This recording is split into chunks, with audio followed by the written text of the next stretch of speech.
Olá, seja muito bem-vindo a mais um vídeo do nosso canal do YouTube. Sou professora da Desenvolve e hoje trataremos sobre admissão e demissão e quais são os documentos necessários para esses dois procedimentos. Seja muito bem-vindo a mais um vídeo onde juntos nós estudaremos sobre o passo a passo, tanto para a admissão, ou seja, haverá a contratação de um novo colaborador para a empresa, quanto de demissão, ou seja, aquele que será desligado do quadro de funcionários. Tudo isso considerando não somente os documentos necessários, mas a legislação trabalhista brasileira. Juntos nós vamos detalhar os procedimentos práticos, documentos que serão exigidos em ambas as etapas e também dicas e cuidados que você precisa tomar para não cometer erros que podem custar muito para a empresa. Um erro durante esse processo pode gerar uma multa ou até mesmo uma ação trabalhista. Te convido a ficar até o final, pois no final desse vídeo teremos dicas fundamentais para quem atua em RH, para quem atua em departamento pessoal ou em empregador. A primeira parte, vamos falar sobre admissão de funcionários. A admissão nada mais é do que a contratação. Então, há uma série de etapas. Quando nós falamos de admissão, eu quero regularizar a entrada deste novo colaborador dentro da empresa, ou seja, é o que ocorre antes do início do vínculo empregatício. E para isso, o primeiro passo é a solicitação e conferência de documentos. Aqui no nosso canal do YouTube, nós temos um vídeo específico falando sobre os documentos necessários para a admissão. Mas os principais deles, apenas para você saber, é o CPF, a carteira de identidade, né, CPF e RG também, a carteira de trabalho e previdência social que é necessária, hoje chamamos de CTPS digital, hoje se utiliza menos a física, mas pode ser que a empresa solicite. Certidão de nascimento, se não for casado, ou certidão de casamento, comprovante de escolaridade, título de eleitor e certificados ou diplomas a depender do tipo de atividade ou da área de atuação específica pela qual aquela pessoa está sendo contratada. Então, em caso de dúvidas, eu te convido a ver o nosso vídeo aqui no YouTube falando sobre esses documentos. As empresas também solicitam dados bancários para depósito de salário, né? Nossa, mas temos dependentes. Nessa primeira etapa, quando nós solicitamos os documentos da pessoa que será contratada, caso hajam dependentes, eles também podem ser, os documentos deles podem ser entregues juntos também. Lembrando que, e nem preciso falar a essa altura, que todos os documentos precisam ser atualizados. De posse desses documentos, vamos para a etapa de número 2, que é o registro. O registro deve ser realizado antes do início das atividades, ou seja, é esse registro e cadastro que será feito diretamente no sistema do e-social. Então, é o profissional ou de departamento pessoal ou de RH da empresa que faz. O e-social solicitará os dados pessoais, a data de admissão, o cargo, a remuneração, o tipo de contrato, se é por prazo indeterminado ou determinado, se há período de experiência, se é contrato intermitente e assim por diante. Essas são as principais informações que serão pedidas. Então, imagine que uma pessoa foi contratada como operador de máquinas em uma empresa. Então, antes do seu primeiro dia de trabalho, será necessário que essa empresa faça o seu registro junto ao e-social. Lá, ela define qual será o salário, qual será a jornada, 40, 44 horas semanais, qual é o cargo e assim por diante. Passada essas duas etapas, vamos para a terceira, que é o contrato de trabalho. O contrato de trabalho, embora ele não seja hoje em dia uma obrigação em todos os casos, atividades e áreas, ele é fortemente recomendado.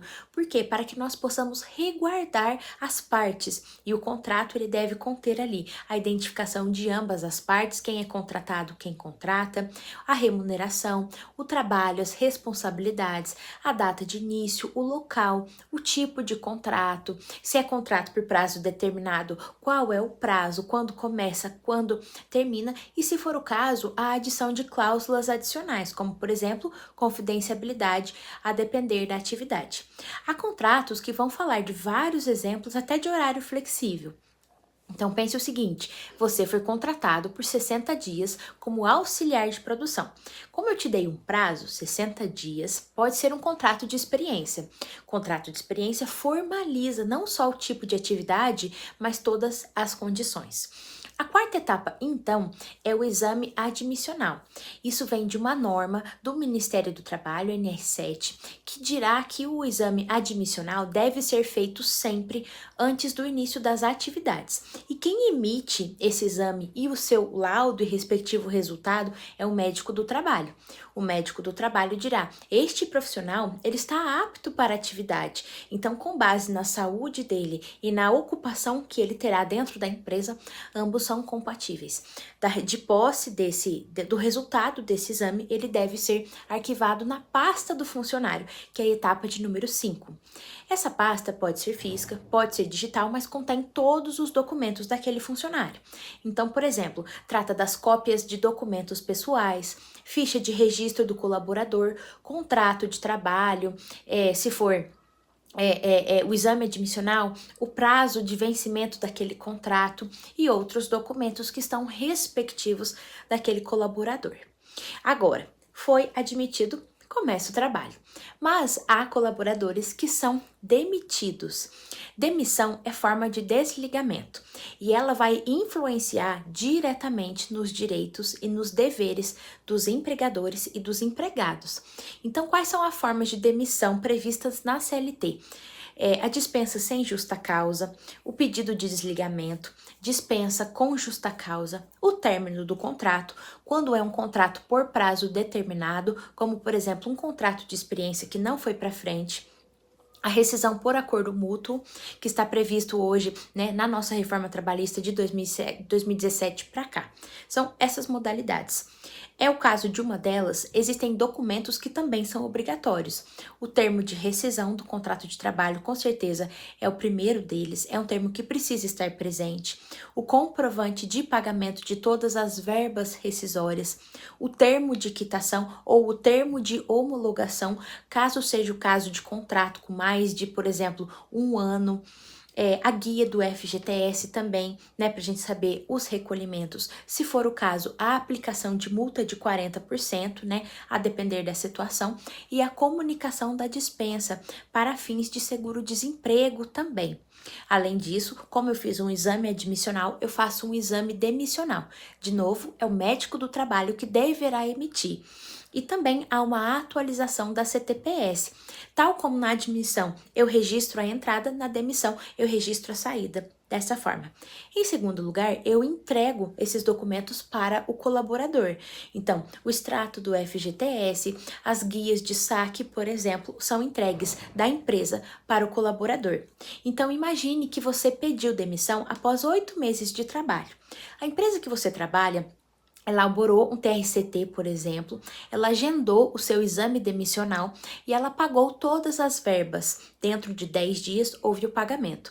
Então, não houve multa, não é o caso da multa do FGTS e também aviso prévio indenizado. Não sendo nenhum desses casos, né? Vamos supor, a pessoa que pede demissão, né? Então, não é o caso. Essa situação. Passou por toda essa etapa, realiza o exame demissional, né? Tal como você fez o admissional. O demissional deve ser feito no último dia de trabalho, para verificar se aquele colaborador, agora ele apresenta alguma sequela própria ou problema de saúde decorrente do trabalho realizado naquela área específica. O mais interessante e o ponto mais importante é lembrar os prazos quando é demissão. Em até 10 dias, então, quando ocorreu o término daquele contrato, temos o exame demissional. Aliás, o exame demissional até o último dia de trabalho, 10 dias para o respectivo pagamento, o registro no e-social também.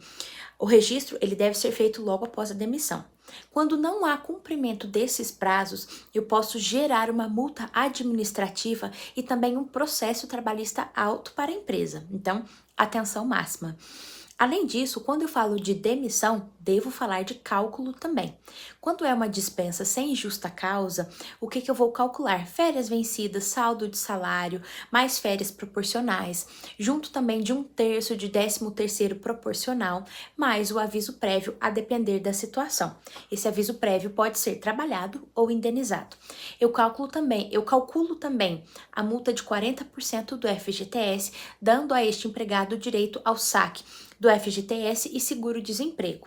Agora, quando há um pedido de demissão, eu calculo o saldo de salário, férias vencidas mais férias proporcionais, mais 1/3 e de 13º proporcional, ele perde o direito à multa de 40% do FGTS, por exemplo, e ele também não tem direito ao seguro-desemprego. Agora, se eu não aliás, não perco esse direito se eu não cumpro a multa, né? Pode haver um acréscimo também pelo não aviso prévio. Então, eu posso fazer o desconto. Para te dar um exemplo, para fechar todo esse conteúdo, lembre o seguinte, às vezes, uma pessoa ela é demitida, e ela é demitida após 1 ano e meio de empresa, certo? Foi demitida sem justa causa. O que ela vai receber? O salário, que é proporcional, vai receber férias, receberá também 13º, o aviso prévio indenizado no caso da demissão, e a empresa deve pagar também a multa do FGTS. São esses elementos que cooperam. Ela pode sacar o FGTS, essa pessoa, e também solicitar o seguro-desemprego. Então, o tipo de demissão, ele vai indicar ali que caminho que você deve seguir e as etapas. Nas duas, há semelhanças: a reunião de documentos, há exames que são necessários, o registro através do e-social. Antes nós falávamos muito de registro na carteira, baixa na carteira.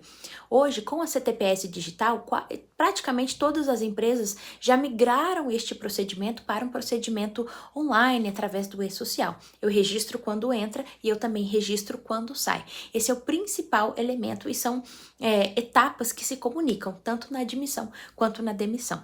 Eu também oriento que você busque, através da CLT, outros artigos que podem te ajudar e te dar um amparo aí durante esse processo, seja trazendo um novo colaborador para a empresa ou desligando um que agora não fará mais parte do quadro de colaboradores. Assim, encerramos o nosso vídeo. Convido você a deixar um like caso você tenha gostado desse vídeo e deixe nos comentários caso tenha te surgido alguma dúvida durante a explicação.